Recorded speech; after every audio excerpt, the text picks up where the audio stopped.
Welcome to Age of Steel and Fire.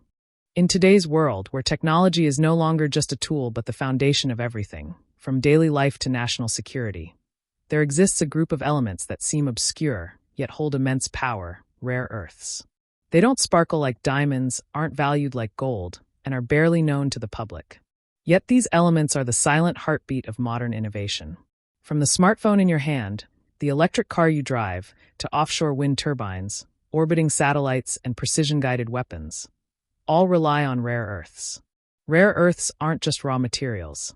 They are the backbone of artificial intelligence, clean energy, and advanced defense systems. And when China, the country that controls over 60% of global rare earth production, tightens its export controls, the world begins to feel the true force of these invisible elements. This is no longer a story of chemistry. It's a story of power, geopolitics, and a quiet technological war, where rare earths have become a soft weapon with hard consequences. Rare earths, though unfamiliar to many, are a group of 17 chemical elements tucked deep within the periodic table, including neodymium, dysprosium, terbium, lanthanum, cerium, and yttrium.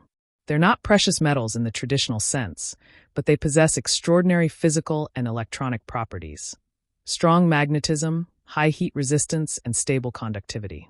These qualities make rare earths irreplaceable in advanced technologies. Neodymium, the core of permanent magnets used in electric vehicle motors, computer hard drives, and wireless earbuds. Without neodymium, EV motors would be heavier, weaker, and less efficient. Dysprosium and terbium, added to magnets to enhance heat resistance, crucial for jet engines, military radar systems, and offshore wind turbines operating under extreme conditions. Lanthanum, used in hybrid and EV batteries, boosting energy density and battery life. Also found in high-end camera lenses to reduce light dispersion. Yttrium and europium, key to LED screens, TVs, and smartphones, producing vivid colors and high brightness. Gadolinium, essential in MRI machines and advanced medical imaging due to its strong magnetic interaction. Cerium, a vital polishing agent in touchscreen and optical glass manufacturing. Without rare earths, there would be no smartphones as we know them.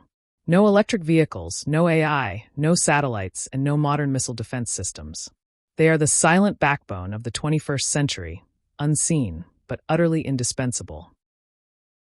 In October 2025, China stunned the world by issuing a new regulation.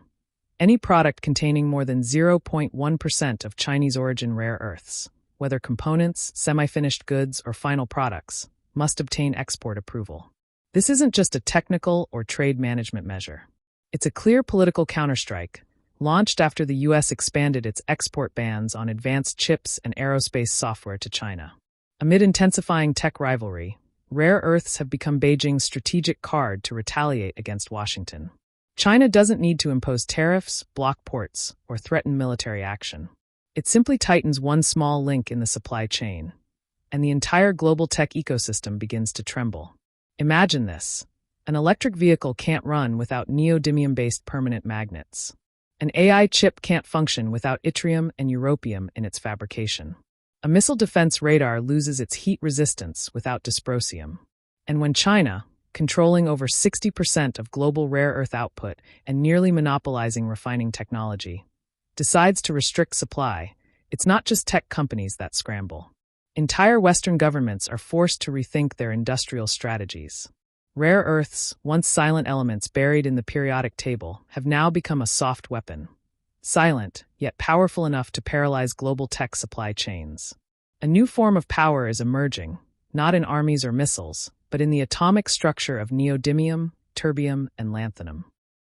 When China tightened its rare earth exports, the West didn't just worry, they were caught off guard. Leading tech giants like Apple, Tesla, Intel, Lockheed Martin, and European defense firms like Thales and BAE Systems all rely heavily on rare earths to keep their production lines running. An iPhone requires more than 8 rare earth elements to function, from the screen and speakers to the camera and sensors. A Tesla Model Y uses around 500 grams of neodymium magnets in its motor. A military radar system needs dysprosium to operate under high heat. And an advanced AI chip can't be fabricated without yttrium and europium. When China turns off the supply valve, Western companies are forced to seek alternatives, but that's easier said than done.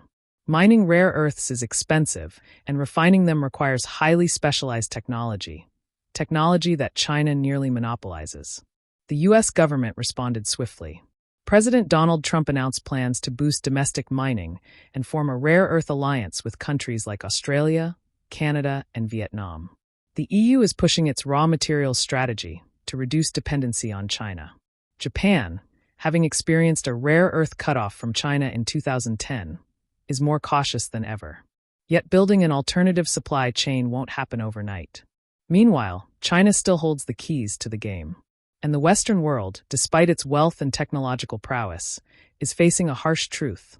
Power no longer lies where products are consumed, but where raw materials are controlled.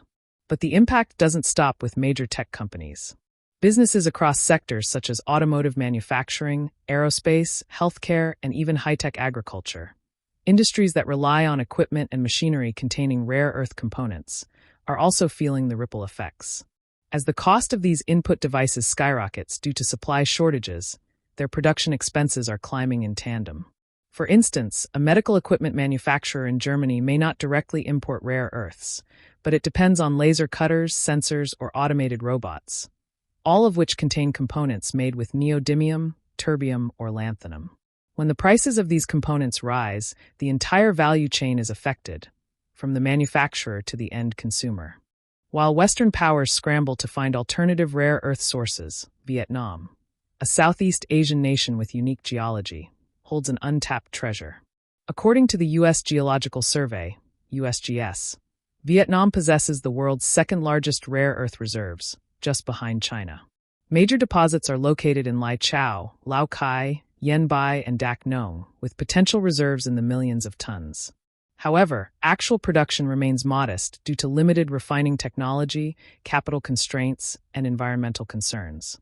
But as China tightens its grip on exports, Vietnam is emerging as a strategic candidate in the global supply chain. Countries like Japan, South Korea, the US, and the EU are actively engaging Vietnam for long-term cooperation. In 2024, Japan signed an agreement to help Vietnam build a rare earth refinery in Dak Nong. The U.S. is also pushing for sustainable mining projects in the Northwest. Yet opportunity comes with challenges. Rare earth extraction isn't like mining coal or iron. Refining requires advanced technology, hazardous chemicals, and strict environmental controls. Without proper oversight, it can lead to soil and water contamination and serious public health risks. Vietnam must learn from China's past, where hundreds of rare earth mines were shut down due to environmental disasters. Moreover, Vietnam must navigate geopolitical sensitivities. Becoming a strategic partner for the West in rare earths may provoke unease from China. Thus, Vietnam needs a smart diplomatic strategy, open to cooperation, yet firmly grounded in independence and neutrality. If done right, Vietnam won't just be China's replacement in the rare earth supply chain. It could become a regional hub for high-tech processing and exports, playing a pivotal role in the global technology power map. In the 20th century, oil was the symbol of power. Whoever controlled oil controlled the global economy.